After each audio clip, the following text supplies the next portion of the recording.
Talvez você pense que está aqui porque eu vim. Talvez você pense que está aqui porque você viu um anúncio, uma divulgação, alguém te convidou. Eu não sei por que motivo você pensa estar aqui. Eu sei que todos nós só estamos aqui por um motivo. Porque Deus rompeu todas as barreiras que pudessem nos impedir de estar aqui. E Ele nos trouxe. A desculpa que Ele te deu, eu não sei. Certo? Eu vim porque disseram que vinha um cara engraçado. Eu nem sou tão engraçado assim. Eu vim porque um chato me convidou. A pessoa é chata mesmo, mas você tinha que vir. Ok? Então, eu quero compartilhar com você algo que eu acredito que pode influenciar muito o seu relacionamento com Deus e com a sua própria vida. Eu entendo que o propósito bíblico, ele é, primeiro, falar de uma vida eterna. Fazer com que você e eu venhamos entender que essa vida aqui é transitória, mas que nós temos uma vida eterna após essa aqui. Então, o primeiro e fundamental objetivo da Bíblia é nos reconciliarmos com Deus, certo? E um dia estarmos com Ele em glória, voltarmos para onde viemos, amém? Mas a Bíblia também tem um segundo motivo que é extraordinário. Te dá informação para você viver de uma forma excelente aqui na terra. Que você seja feliz, que você se divirta nesses 80 e poucos anos, 70 e poucos anos, 60 e poucos anos que você vai passar por aqui. Certo? Se você passar de 80, aí já está fazendo hora extra. Não é? Mas a Bíblia me diz uma coisa. Depois daqui eu vou morar no céu. E antes de morar no céu, eu moro onde? Então eu vou me divertir por aqui. Então, se eu receber instruções, porque tem gente que acha que para ir para o céu tem que ter uma vida infeliz aqui. Eu vim aqui para sofrer. Então sofra. Se essa é a sua missão, quem sou eu para tirar de você tal privilégio? Se você acha que a salvação tem a ver com uma medida compensatória, sofra aqui e seja feliz lá. Agora, eu só quero te lembrar uma coisa: sofrer é verbo. E verbo só faz sentido se for conjugado. Então, nunca conjugue o verbo sofrer, pelo menos em primeira pessoa. Segunda, vai embora. Eu não sofro, mas tu sofre. Nós não sofremos, mas vós, eles, e então saem desse ambiente, certo? Vai ter uma vida extraordinária aqui nessa terra. Deixa eu te fazer uma pergunta. Tem gente aqui que vai ter uma vida muito difícil aqui nessa terra, muito difícil, e depois vai para o céu? Sim ou não? Sim ou não? Pois é. Tem gente que vai viver uma vida muito fácil aqui e depois vai para o inferno? Tem? Pois é. Tem gente que vai viver uma vida muito difícil aqui e depois ainda vai para o inferno? Mas tem gente que vai viver uma vida muito legal aqui e depois vai para o céu? Quem é essa pessoa? Eu também. Eu não vim aqui para sofrer, certo? Então eu tenho que entender que a Bíblia diz que Deus é o mesmo sempre. Ele não muda. Nele não há sombra de variação. Então, muita gente passou por essa terra aqui e teve uma vida boa. Não é verdade? E muita gente passou e passa por essa terra e tem uma vida ruim. Então, se Deus não muda, o que está acontecendo com pessoas que têm uma vida legal e pessoas que têm uma vida de muito sofrimento? Se Deus é o mesmo, o que está acontecendo é que tem pessoas tomando decisões erradas. E essas decisões trazem para a vida delas consequências ruins. Mas Deus não está nisso.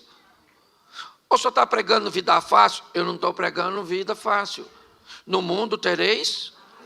Isso aí. Mas Jesus disse: eu vim para que tenham e a tenham em... Porque a aflição é pontual, vida que é abundante. Entendeu? No mundo tereis? Quando? Lá uma vez ou outra. Uma aflição com sua esposa, uma aflição com seu filho, uma aflição com dinheiro, uma aflição com a doença. Quando? Lá uma vez ou outra. A minha vida toda de aflição. Isso não é vida, isso é saga. Entendeu? Isso não é vida. Então, eu preciso que você entenda que grande parte daquilo que você vive é nada mais, nada menos que resultado daquilo que você fez. Então, entenda isso. Nós precisamos ter uma vida boa aqui. Por quê? Porque Jesus está querendo alcançar outras pessoas.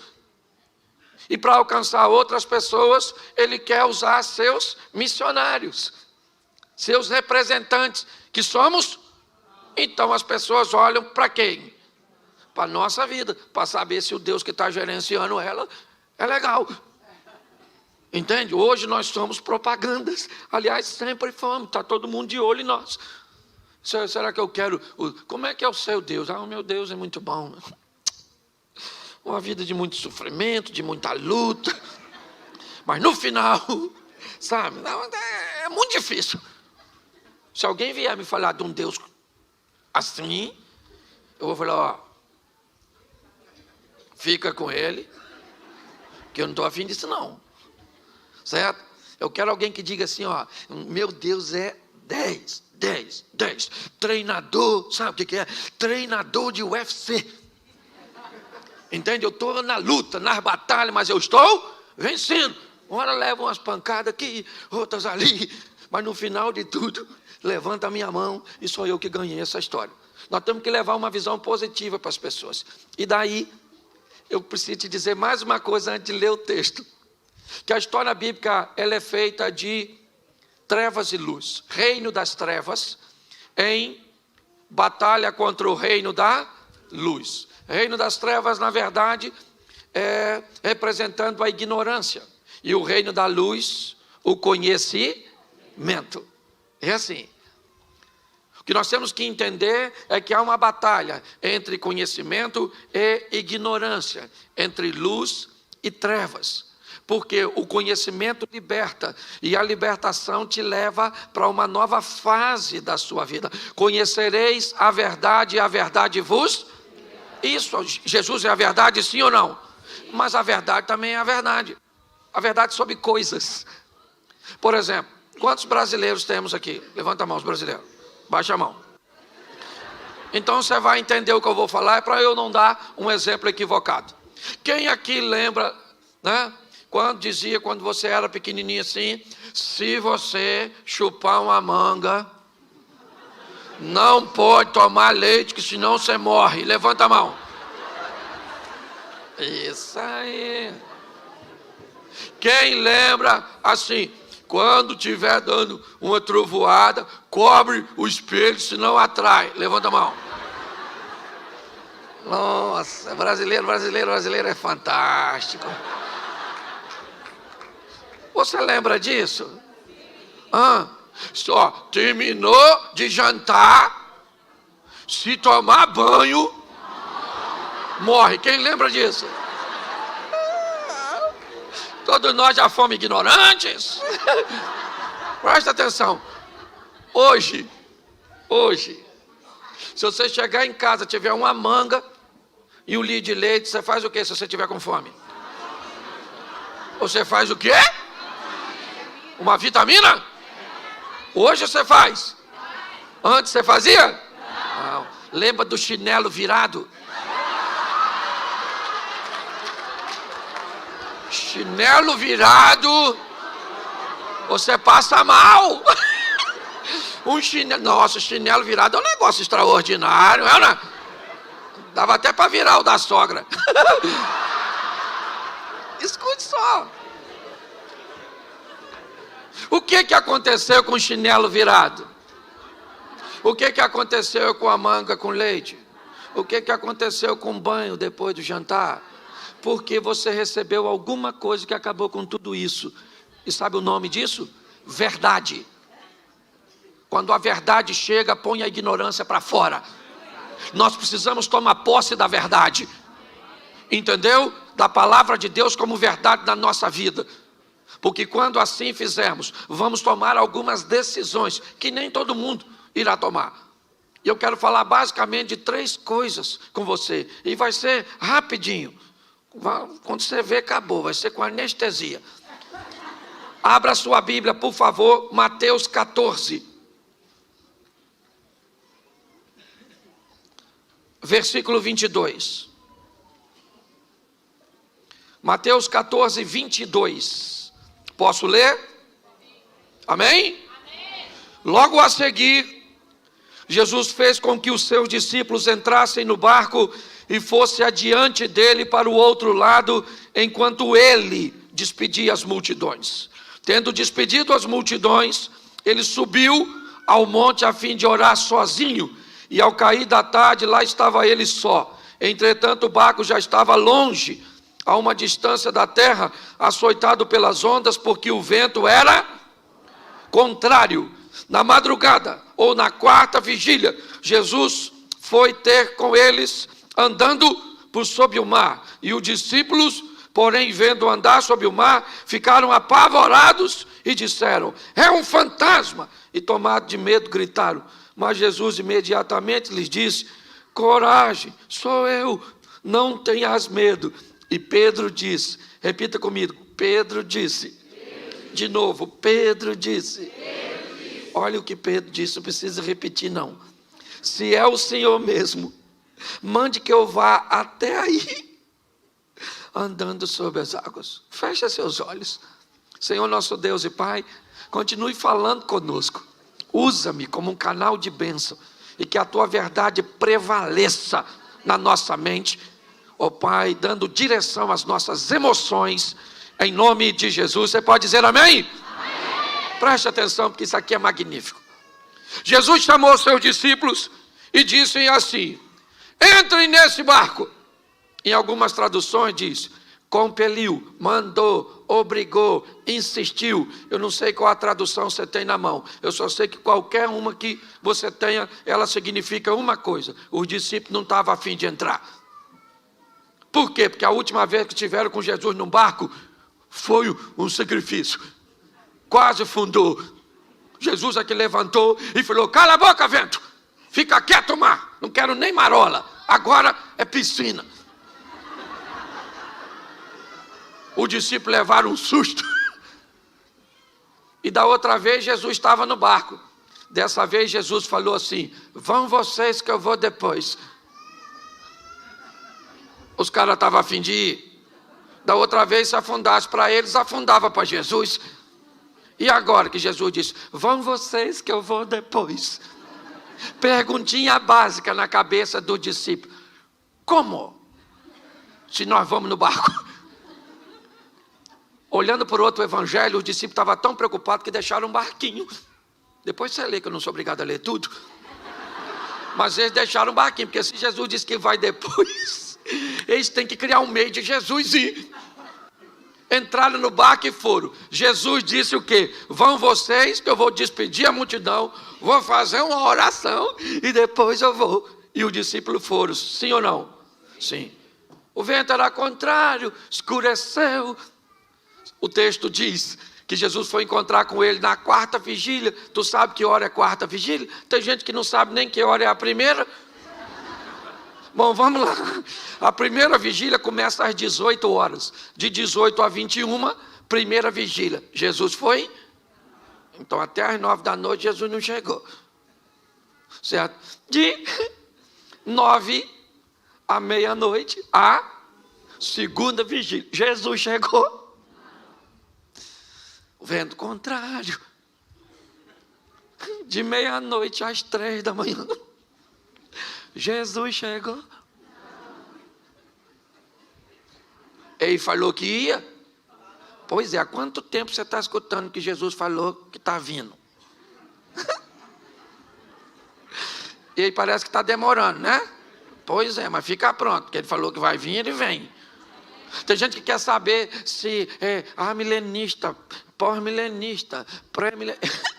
Segundo a informação que eu recebi, é o seguinte: eu vou voltar, arrumo as malas e fica pronto. Se é antes, durante, depois, isso não é importante, fica prontinho, porque a hora que cantou, a gente orrar para fora, e quem ficar resolve com... Cuidado que você pode estar rindo de você, eu não. Escute só. Olha só. 3 horas da manhã vai mudar de terceira para quarta. E aí começa, aí a partir das 6, hora primeira, hora segunda, hora terceira, aquela coisa. Certo? 3 horas da manhã, os discípulos estão cansadérrimos, apavorados. Mateus era cobrador de impostos, não sei nem se ele sabia nadar. Aquela tribulação dentro do barco, todo mundo com medo. Quem é que aparece andando em cima d'água? Jesus. Podia ter avisado como é que ia. De repente os caras estão com medo, cansados, 3 horas da manhã, e ele não vem mais. Eu imagino o mar revolto. Vem Jesus andando em cima d'água. Tu acredita nisso? Literalmente tirando onda. Vem ele andando sobre. Quando os discípulos viram isso, começaram a gritar: olha lá, um fantasma, socorro! Não tinha mulher não, era só homem. E eles começaram a gritar de medo: fantasma, fantasma. Eu imagino Jesus lá fora. Eu não falei que vinha? Para que essa gritaria? Ninguém correu. Ninguém dos discípulos saiu correndo. Por quê? Porque não tem para onde correr, filho. Nessa vida ou você enfrenta, ou você enfrenta para ganhar, ou você enfrenta para... Mas você é obrigado a enfrentar. Por isso Jesus disse: eu vou estar com você nessa peleja, para que você enfrente e saia vitorioso. Quando todo mundo começou a gritar, Jesus gritou lá de fora: calma, gente, sou eu, fantasma não. Aí deu aquele silêncio, todo mundo ficou olhando, estava meio escuro, amedrontado, visibilidade baixa. Pedro olhou e falou: aí, é o senhor mesmo? Se é o senhor, manda eu ir aí. Pensa no silêncio. Como assim, Pedro? Tem um cara andando em cima d'água. Ninguém sabe ainda direito quem é. Ele olhou e disse que é Jesus, mas ninguém tem certeza disso. Preste atenção nisso, porque é muito interessante. Quando nós olhamos para este momento, o que vemos? Um ambiente de caos na mente dos discípulos, amedrontados, cansados, lidando com uma força da natureza, cuja qual é muito maior do que eles. E neste ambiente de medo, medo para quem? Medo para todo mundo. Um ambiente de adversidade para quem? Para todo mundo. Nesse ambiente, 12 discípulos, eles têm a oportunidade de viver os mesmos medos, de enfrentar o mesmo adversário, de lidar com o mesmo problema. E nesse ambiente, um dos discípulos de Jesus se levanta, controla seu medo e diz: se é o Senhor, me manda andar sobre as águas e onde o Senhor está. Preste atenção, qual era o local mais seguro naquela ocasião? Qual era o local mais seguro? Se você estivesse lá, onde você ficaria? Pois é, gente. Nós queremos viver o sensacional, o extraordinário. Nós queremos ver o agir de Deus, mas queremos fazer o que todo mundo está fazendo, que é ficar no barco.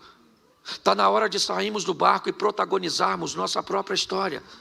Está na hora de pararmos de sermos meros narradores de milagres alheios e trazer um ambiente de milagres para a nossa casa, para a nossa vida, para a nossa família, para nosso casamento, para nossos filhos, para nossos negócios. Eu não tenho problema com quem conta milagre dos outros. Não, eu tenho um montão de amigos que vivem seus milagres extraordinários. Mas eu também tenho os meus. Os milagres que Deus tem feito na minha casa, nas minhas finanças, nos meus negócios, no meu ministério. É assim que funciona. Mas para que isso aconteça, está na hora de você parar de fazer o que todo mundo faz e descobrir o novo de Deus para a sua vida. Pedro falou: deixa eu ir aí. O que Jesus falou com ele? O que tinha onde Jesus estava? Nada. O que Pedro foi fazer lá? Nada. Jesus poderia falar: calma, Pedro, poxa, eu estou chegando aí. Já eu estou aí, vim aqui para quê? Jesus parou e falou: chega aí, Pedro. Pode vir. Pensa, Pedro saindo do barco. O discípulo deve ter falado o quê? Pedro bebeu? Ele não deve estar bem da cabeça. É ou não é? O que ele quer ir fazer lá fora? Bom, olha só. Pedro sai do barco? Sim ou não? Sim. E vai andar sobre? Isso. Ele vai lá, volta com Jesus. Quando Jesus entra com Pedro no barco, sabe o que os discípulos falam? Verdadeiramente, o Senhor é Filho de Deus, o poderoso. E Pedro lá deve ter falado: mas ninguém foi lá fora. Vamos imaginar um culto desse na igreja dos discípulos? Depois desse fato que nós acabamos de ler. Vamos imaginar 11 discípulos levantando no meio da reunião e dizendo: gente, gostaríamos de dar um testemunho. Esta semana nós vimos um homem andando sobre... Só que nesse mesmo culto Pedro poderia dizer: posso falar uma coisa? Só para deixar registrado. O homem que eles viram andando fui eu. Pastor, o que você quer dizer? Que está na hora de você fazer o que nunca fez, para viver o que nunca viveu. Está na hora de você se destacar, que os outros quiserem que se destaque, mas você tem que parar de ficar olhando para os outros.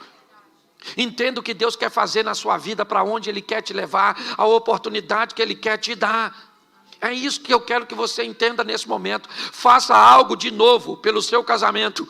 Faça algo de novo pela sua vida profissional. Faça algo de novo para o seu ministério. Faça algo de novo para que algo de novo aconteça na sua vida. Viver na mesmice vai te levar para onde? Preste atenção. Por que eu tenho vivido o que eu tenho vivido? Porque Deus me deu um negócio muito louco para fazer. Muito esquisito. É ou não é? Quantos de vocês já viram pessoas na internet me chamando de palhaço? Levanta a mão. Aí, nem precisava levantar para não me machucar. Quantos de vocês já ouviram as pessoas dizerem: esse cara não prega nada, isso é um animador de auditório, um bobão? Assim, ó. E você pensa: eu vejo tudo isso. E eu olho, às vezes eu falo: Senhor, olha o que estão falando de mim. E uma vez eu estava orando, eu senti no meu coração Jesus falando comigo. Você já leu o que falava de mim? Alguém já falou que você tem poder do Beelzebub? Eu falei: isso aí também não, isso é muito grave. E Jesus falou: mas falaram de mim. Eu falei: então desculpa. Deleta a reclamação. Vou apagar essa mensagem para mim e para o Senhor. É ou não é? Você está entendendo? Está na hora de você amar como nunca amou, para ser amado como nunca foi. Está na hora de você ofertar como nunca ofertou, ser fiel como nunca foi, para prosperar como nunca prosperou.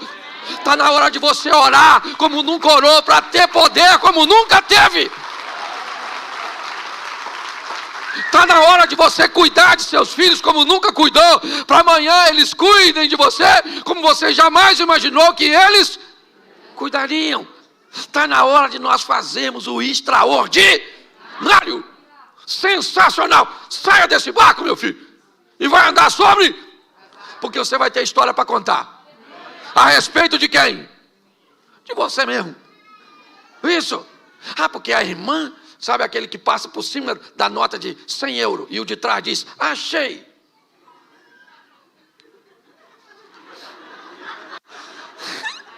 Era eu que tinha que achar. Aí como é que você conta essa história? Alguém perto de mim achou 100 euros.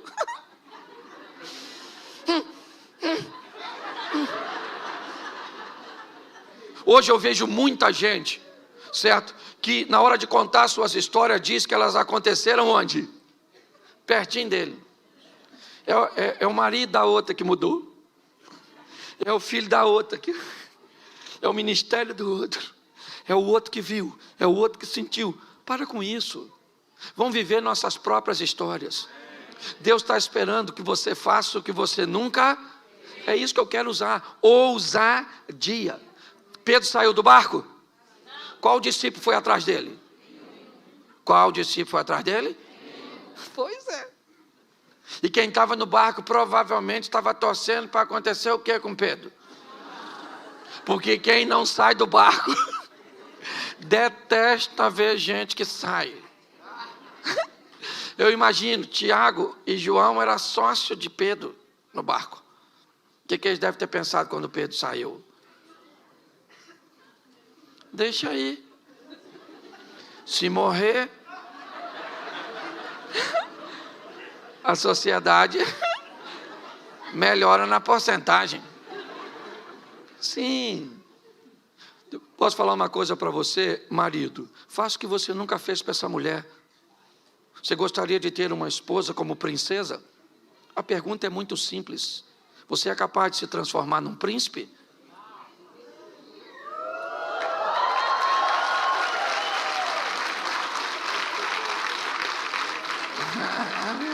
A senhora não pensa que eu vou deixar isso barato?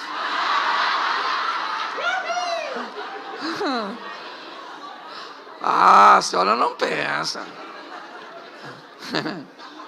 A senhora gostaria que seu marido fosse um príncipe? Pois é, para viver com quem? Com a senhora?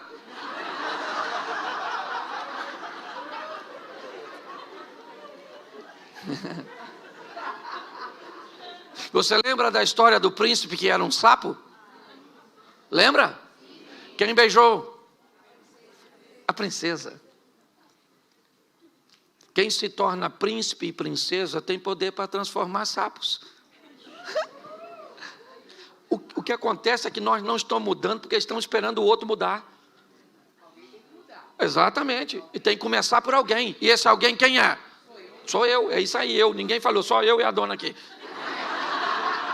Porque quando nós falamos alguém tem que mudar menos eu, porque eu já nasci pronto. E ninguém muda. Um dia, eu estou vendo minha esposa me tratar com um nível, sabe? Mas pensa assim, aquela coisa extraordinária, exponencial. E aí eu estou lá, falei, essa mulher está tão boa. A Jesus, louvado seja Deus. E fui conversar com ela. Falei com ela, filha, deixa eu falar uma coisa para você, você sempre foi uma mulher legal. Mas olha, nesses últimos tempos você está assim, além, fora do comum, extraordinária. O que foi? Ela começou a chorar. Aí eu falei, o que foi, filho? Aí ele falou, não, Cláudio, é que eu estou achando que você vai morrer. Eu falei, vou, não, querida, não vou morrer não. Aí eu perguntei a ela, por que é que você está achando que eu vou morrer? Ela falou, Cláudio, nos últimos meses, você melhorou demais o tratamento comigo. Ou seja, eu estava recebendo nada mais, nada menos, o reflexo daquilo que eu estava fazendo. Entendeu? Leve seu relacionamento para o próximo nível.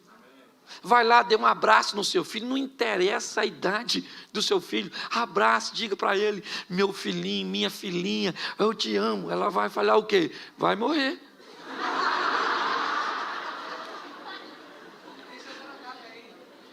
Deixa eu te falar, alguém tem que mudar. Eu gosto de uma história de um camarada, que a casa dele estava bem bagunçada, bem assim, certo? Estava bem estranha. E aí, ele foi procurar um homem de Deus que recomendaram ele, um cara que tinha visões, que orava, que Deus falava. Aí ele chegou lá e falou, moço, eu queria falar uma coisa para o senhor. Me indicaram aqui o senhor, não sou nem religioso, mas eu estou com a minha família. Deixa eu explicar uma coisa para o senhor. Como é que estão as coisas lá em casa? A gente não está se entendendo, estamos discutindo demais, estamos brigando. Então, é assim, olha, eu tenho um filho de 14 anos que já foi expulso de 3 escolas. Pensa num menino de comportamento estranho. Meu garoto do meio é viciado. Fuma os negócios. Um menino. A minha menina mais velha, pensa numa menina, sabe, envolvida com prostituição. Uma menina. Minha esposa, olha só. Minha esposa parece que tem rodinha no pé, anda o dia inteiro na rua. Uma mulher desleixada. E eu também não estou aqui só para falar mal dos outros, não. Entendeu? Até porque minha sogra mora lá em casa. E pensa numa mulher. Olha. E aí eu bebo mesmo. Eu bebo porque eu não aguento isso. Então eu queria que o senhor fizesse uma oração por mim, porque minha casa acabou. O homem orou por ele. E assim que terminou de orar, falou: Deus me deu uma visão. Ele falou: então o senhor fala comigo, porque eu preciso resolver minha família. Ele falou: eu vou explicar uma coisa que Deus falou comigo. Deus falou comigo que Jesus Cristo, o filho dele, está lá na sua casa disfarçado em uma das pessoas. E vocês estão tratando mal o filho dele. E por causa disso a sua casa está assim. O homem falou: o que o senhor está falando? Um dos integrantes da minha família, nosso Senhor Jesus Cristo? Vê se seu endereço é esse mesmo aí nessa visão do senhor, porque tem alguma coisa de errado. A qualidade das pessoas lá em casa não cabe Jesus. E o homem falou: olha, não tem. Foi o que Deus falou comigo. Ele foi para casa, no caminho, ainda tomou mais alguma coisa. E foi para cá, chegou em casa, reuniu a família e falou: fui no homem de Deus que falou para mim um negócio muito esquisito. Falou que um de nós aqui é nosso Senhor e Salvador Jesus Cristo, e nós estamos tratando mal ele, e eu quero que vá falando quem é.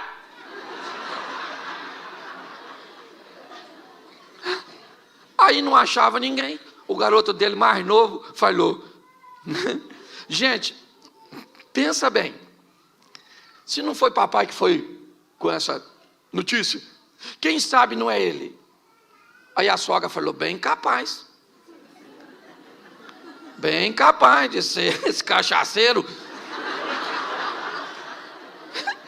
Bem capaz.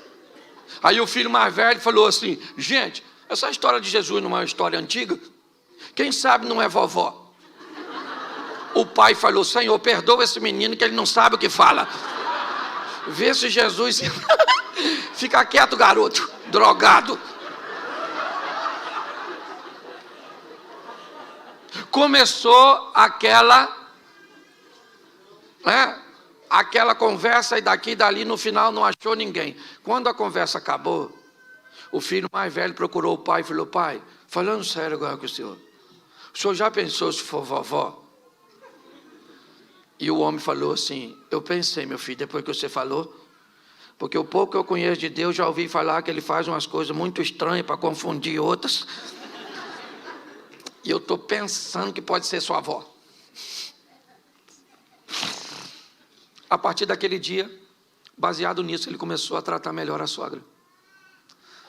A mulher dele, que viu que agora ele tratava melhor a mãe dela, começou a tratar melhor ele também. A sogra, que viu que estava recebendo carinho de uma fonte onde só recebia agressividade, começou a gostar do genro. Os filhos, que viram que os pais estavam se acertando e que as coisas estavam se acomodando, começaram a se reposicionar em seus comportamentos. No passar de pouco tempo, aquela família estava totalmente restaurada, porque alguém resolveu mudar a sua postura e aprender a lidar com alguém que entendeu que nessa pessoa Jesus Cristo morava. Quando você olhar para seu marido, não veja seu marido, veja Jesus morando nele. Passe a tratar este homem melhor, porque talvez ele consiga despontar, fazer com que esse poder, esse comportamento venha fluir de dentro dele para consertar a sua família. Mas para a nossa vida mudar, precisa de atitude de um Pedro, de alguém que resolva ser o primeiro a sair do barco, a enfrentar um ambiente estável, a enfrentar a escuridão, a enfrentar a incredulidade dos outros, mas entende para onde está indo. Pedro disse: se é o Senhor, eu queria lembrar você, Lucas capítulo 5, o primeiro encontro de Jesus com Pedro. O primeiro encontro de Jesus com Pedro, depois cansado também de uma noite frustrante, onde não pegou nada, Pedro ouve de Jesus o seguinte: vamos pescar agora, depois de uma ministração que Jesus havia feito. Pedro disse: Senhor, sob a tua palavra eu vou lançar minhas redes. É o Senhor que fala, porque eu sei que não tem nada. Eu sou pescador. Eu entendo, acabei de vir de uma noite que não peguei nada, só cheguei aqui com minhas redes sujas, acabei de lavar e o Senhor manda lançar de novo, então diga onde eu devo jogá-la. É esse mesmo Pedro que, sabendo disso na primeira experiência, disse lá no final: se o Senhor falar, se o Senhor mandar, eu vou andar sobre as águas. Pois é, Cristo me mandou nessa manhã aqui dizer para você que você está autorizado a andar sobre as águas para viver os milagres que Ele tem para a sua casa, para a sua família, amém? Mas Ele precisa, sendo o mesmo, que você não seja mais o mesmo, entende? Ele continua o mesmo e nós temos que mudar para levar nossa vida para um outro estágio, para uma outra dimensão. Posso ouvir um amém? Eu quero usar um outro texto. Abra sua Bíblia aí, 1 Samuel, lá no Velho Testamento. 1 Samuel, capítulo 16. Eu acho que é isso.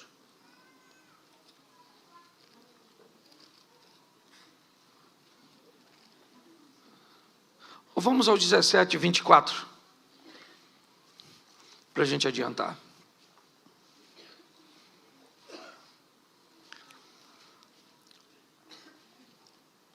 Repita comigo 24. Todos os israelitas, vendo aquele homem, fugiam de diante dele com muito medo, e diziam uns aos outros: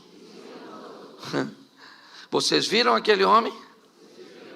Ele veio para afrontar Israel. Presta atenção, enquanto Pedro nos inspira a ter ousadia, Davi vai nos inspirar a ter coragem.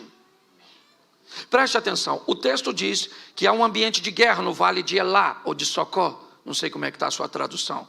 E nesse ambiente de guerra, há um soldado muito poderoso, vindo das tropas inimigas dos filisteus, certo? E a proposta dele não é que haja guerra entre as duas nações, mas que haja um duelo, onde um soldado de Israel vai aceitar o convite para duelar contra esse soldado filisteu, Golias, um gigante, e não gigante simplesmente pelo tamanho, mas pela estrutura de indumentária de batalha que ele carregava sobre si. Só olhar para um homem, certo, de uma nação inimiga, vindo com aquela couraça, com aquele escudo, com aquele capacete, aquele homem na verdade era a representação de um tanque de guerra. Por isso que todos olhavam para eles e sentiam medo. Uns conversavam com os outros: viu o gigante? Rapaz, o cara é grande, matador desde garotinho, ninguém pode lutar com ele. Eles estavam certo ou errado? Claro que estava certo. Olhou para o cara é grande, quase matou a mãe dele quando nasceu. O cara extraordinário era o Golias. Olha só, e agora quem é que chega no vale de Socó, puxando um jumentinho? Davi estacionou o jumento. Eu acho isso maravilhoso. O texto diz que uns diziam para os outros, viram aquele homem que subiu para afrontar, uns diziam para, só que Davi não estava lá, então Davi não ouviu ninguém falar com ele, porque ele acabou de chegar. Entendeu? Uns falavam para o outro, uns viram, está difícil, o cara é grande, nossa, grandão, olha, a espada, o escudo, a lança, nossa, que medo. Davi está escutando isso? Davi está matando o leão, matando o urso, o menino está arrebentando. Olha só, então ele chega limpinho, porque é isso, eu queria limpar a sua mente hoje. Eu queria limpar a sua mente dessas palavras negativas. O ambiente é muito difícil. A situação é muito desafiadora. Meu Deus, vida, céu. Não, querido. É olhar para o gigante e dizer: Senhor, é grande mesmo. Dependendo da religião, benza a Deus. Isso é legal. Olhar para a situação né? Que ela tem tudo para te amedrontar, para te acovar. Davi acabou de chegar. Quando ele chegou, o que aconteceu? O Golias saiu e falou: tem algum homem aí? Ninguém falou nada. Davi acabou de chegar, não sabe de nada. Falou: o irmão dele mais velho falou: cala essa sua boca. Cala essa sua boca. Isso aqui não é ambiente seu. Cadê aquelas ovelhinhas que você deixou com quem? Seu pretensioso. Vim aqui, eu sou seu irmão mais velho. Você briga com o cara, eu tenho que te defender. Davi falou: calma, que é isso? O que vão dar para quem matar o gigante? Davi, ó, é corajoso, mas não é bobo. Ele quer saber prêmio. Alguém falou: escuta só, quem matar o cara lá, um negoção, ó. Casa com a filha do rei, fica rico e não paga imposto. Davi olhou e falou: vocês não estão sério? Casa com a filha do rei, fica rico e não paga. Ninguém mata esse gigante. Porque esse gigante, na verdade, é a oportunidade de eu mudar de vida. Então, se eu matar, eu fico rico. Caramba. Viro príncipe porque caso com a filha do rei e sai dessa carga tributária.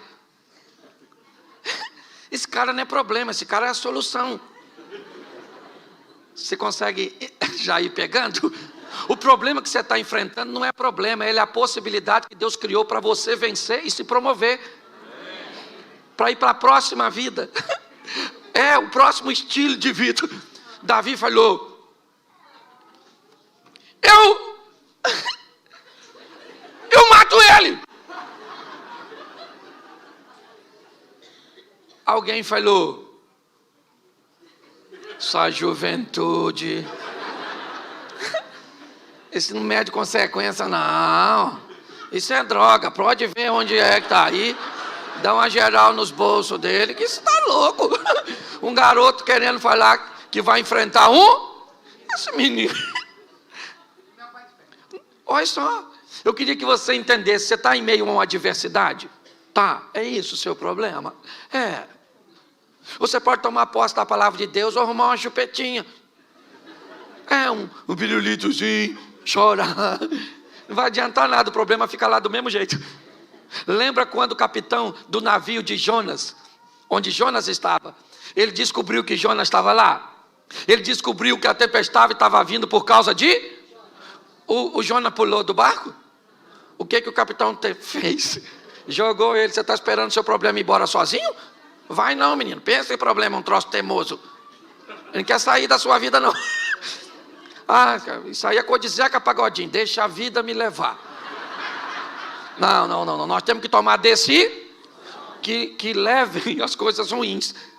Eu olho para Davi, alguém falou: leve esse menino para Saul, para ver se Saul autoriza esse massacre.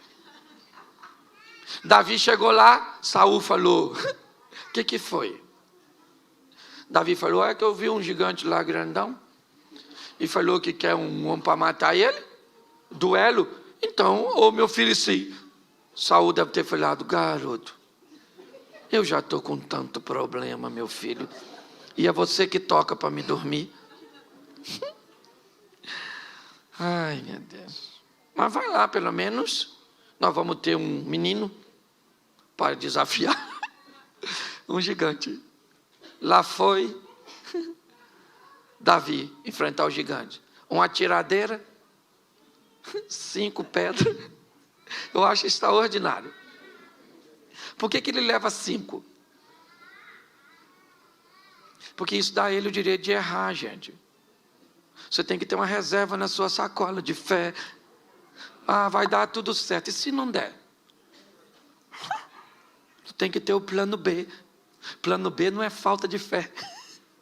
É só plano B. Se o A não deu, vamos no B. Outra pedra e outra pedra. Tem gente que vai dar tudo certo. E se não der? Se não der, morremos. Já era, já foi. Você já viu todo herói? Lembra do Rambo? Ele tinha uma metralhadora, sim ou não? Mas aqui, na cinta, ele tinha uma? Porque quando acabava as balas,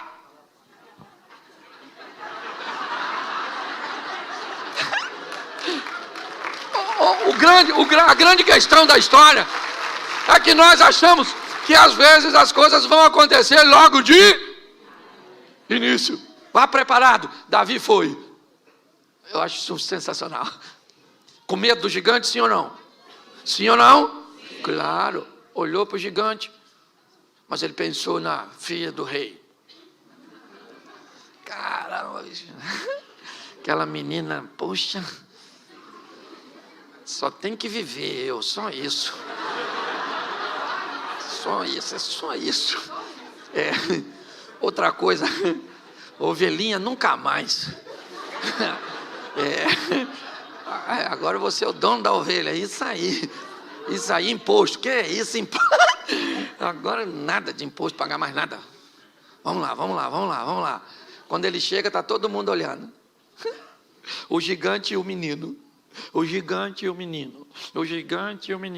Perguntinha simples. Os irmãos de Davi achavam que ele ia ganhar? Não. O exército de Israel achava que ele ia ganhar? Não. Saul achava que ele ia ganhar? Não. Golias achava que Davi ia ganhar? E os filisteus? Ninguém. Só Deus olhando lá de cima. Eu não sei nem se Deus estava concordando muito com isso. Porque segundo alguns historiadores, Davi sabia que foi ungido por Samuel para ser e não para matar gigante. Então eu imagino Deus olhando. Vai encarar o gigante. Nem autorizei. Porque Davi não perguntou a Deus em oração se era para matar o gigante. Ele falou que ia quando ele viu os prêmios. Só que o extraordinário é o que Davi diz. Quando ele vai enfrentar o gigante, ele diz assim, ó: você vem a mim com espada, escudo, lança e outras indumentárias mais, mas eu vou contra você, em nome. Pensa Deus escutando isso, ainda que já soubesse. Vamos imaginar aqui uma figura ilustrativa, o anjo falando com Deus: Senhor, o senhor viu em nome de quem ele vai?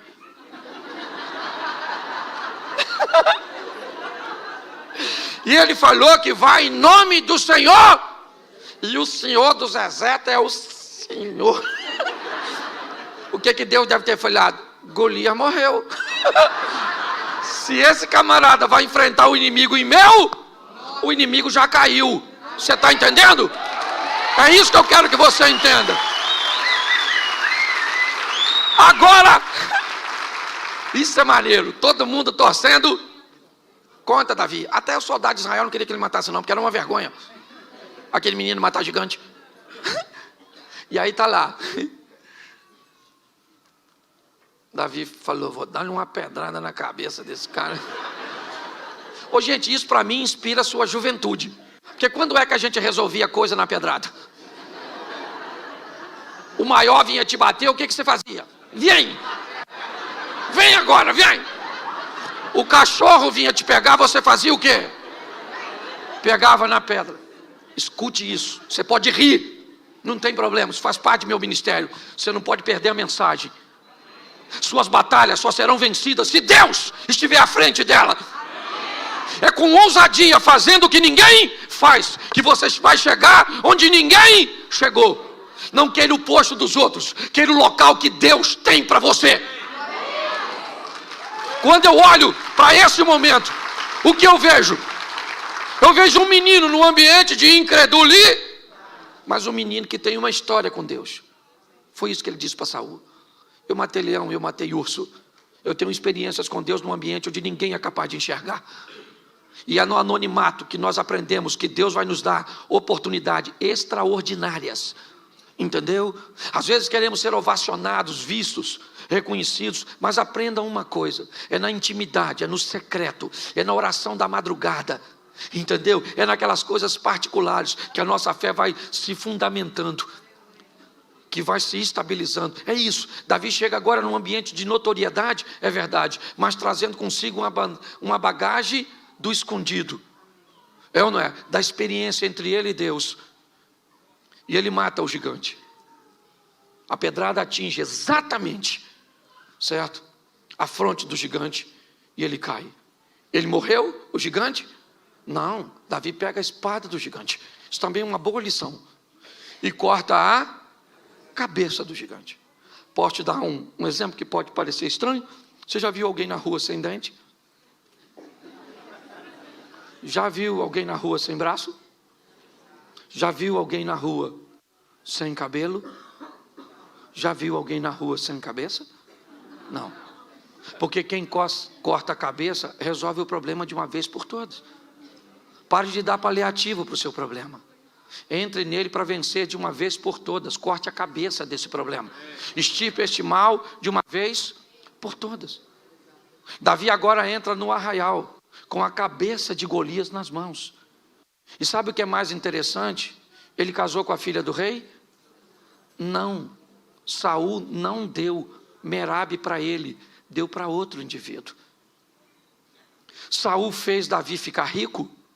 Não, porque quando Davi vai se casar com Mical, Davi diz que não tem como ser genro do rei, porque não tem recursos para pagar o dote. E provavelmente a casa de Jessé, ou seja, de Davi, continuou pagando impostos. Porque Davi enfrentou o gigante, matou o gigante, e Saul não cumpriu o que havia dito. Mas Davi foi enfrentar o gigante em nome de Saul? Não. Com a armadura de Saul? Não. Enfrentou o gigante em nome do? Isso. Com as armas que Deus lhe deu para que ele fosse habilidoso. Pergunto eu para você, agora, a contragosto de Saul, Davi se casou com uma filha dele? Sim, com Mical. E não por um prêmio, mas por amor, porque a Bíblia diz que Mical amava Davi. Segundo, Davi ficou rico? Sim, um dos homens mais milionários da época dele. É só olhar na quantidade de recursos que ele deixou para seu filho Salomão construir o templo. Terceiro, Davi parou de pagar imposto? Sim, porque agora ele é o monarca, ele é o chefe. Preste atenção, Davi entra numa batalha em nome do Senhor e vence. Um homem tenta sabotar e impedir que ele tenha todos os prêmios e todos os recursos, mas os céus se movem a favor de Davi, e aquilo que o homem tentou fazer contra ele, não conseguiu, porque era Deus que estava no controle. Tenha coragem de enfrentar seus inimigos, de enfrentar seus obstáculos, ok? É isso, eu quero motivar. Enquanto Pedro, ele me inspira a ser alguém que tem ousadia, Davi me inspira a ser alguém que tem coragem. Agora abra aí, já estou terminando. Juízes 6, verso 11, rapidinho. Juízes 6, 11.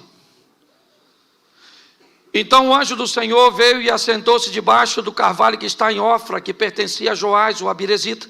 E Gideão, seu filho, estava malhando trigo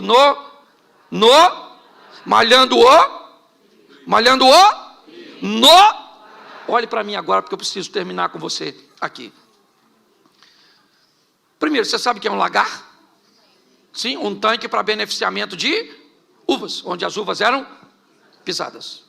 Certo? Você sabe que para se malhar um trigo, precisava de ter uma eira, um campo aberto, mais ou menos como um local de secar café, onde jogava o trigo, passava algo em cima e depois se recolhia.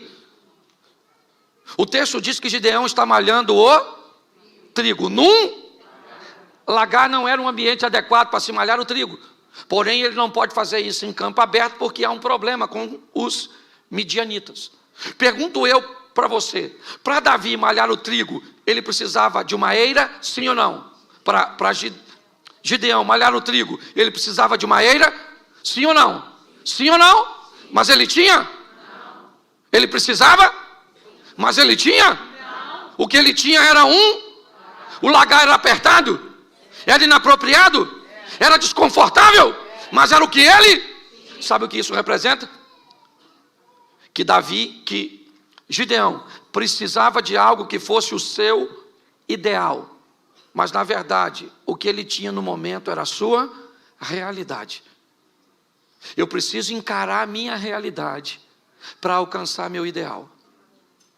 Se eu não tiver forças, se eu não tiver ousadia para encarar a minha realidade, eu nunca vou para o meu ideal. Qual é a minha realidade financeira hoje? Qual é a minha realidade de saúde hoje? Qual é a minha realidade espiritual hoje? Qual é a minha realidade? O que eu estou enfrentando hoje? Isso é minha realidade. Quando eu olho para este homem, eu olho alguém que é capaz de enfrentar a sua realidade para alcançar o seu ideal. Hoje, pessoas, mediante as suas realidades, elas se embotam, elas se comportam de forma ruim. Já que eu não tenho, querido, vou falar uma coisa para você. O primeiro carro que eu tive na minha vida foi uma Brasíliazinha velha. Ela esquentava bobina. Eu tinha que andar com 1 litro d'água e com um pano molhado, porque aí eu amarrava o pano molhado na bobina e ela andava. Depois troquei por um Voyage. Não sei se eu estou falando dos carros aqui, talvez você não lembre, mas era um carro melhorzinho, um pouquinho. Mas eu comprei ele de noite quando estava chovendo.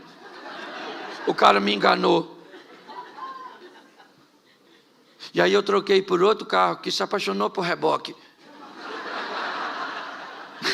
Uma vez ele parou, eu indo do Rio para São Paulo, e eu mandei rebocar, levar para uma oficina, e quando ele desceu do reboque, que o mecânico ligou, ele pegou. E aí o mecânico olhou para mim e falou: mas o que ele tem, senhor? Eu falei: vontade de andar de reboque. Eu só quero que você entenda que às vezes vai fazer parte, você vai ter momentos e coisas na sua vida que não são seus ideias, mas são suas, e você precisa trabalhar a sua realidade para alcançar seu ideal. Porque todo aquele que invocar o nome do Senhor será salvo. Como, pois, invocarão aquele em quem não creem? E como crerão naqueles de que não ouviram? E como ouvirão, se não há quem pregue? E como pregarão, se não forem enviados? Como está escrito: quão formosos os pés dos que anunciam o evangelho de paz, dos que trazem alegres novas de boas coisas. Mas nem todos têm obedecido ao evangelho, pois Isaías diz: Senhor, quem creu na nossa pregação? De sorte que a fé é pelo ouvir, e ouvir pela palavra de Deus. Romanos capítulo 10, versículo 13 ao 17.